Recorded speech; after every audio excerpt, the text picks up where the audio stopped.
আজ আমি করলাম একটা কুর্তার ওপর ময়ূর কলকা।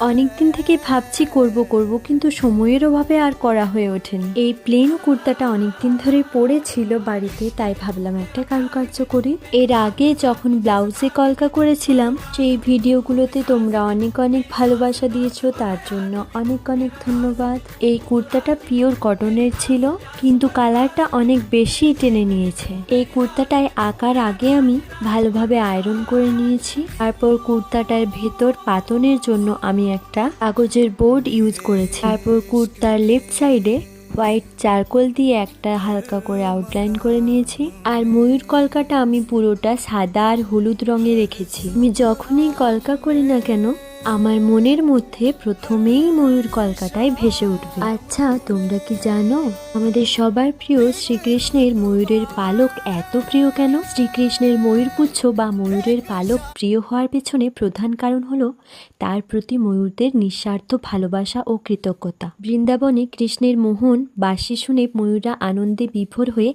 নৃত্য করত এবং তাদের মূল্যবান পালক কৃষ্ণকে উপহার হিসেবে দিত।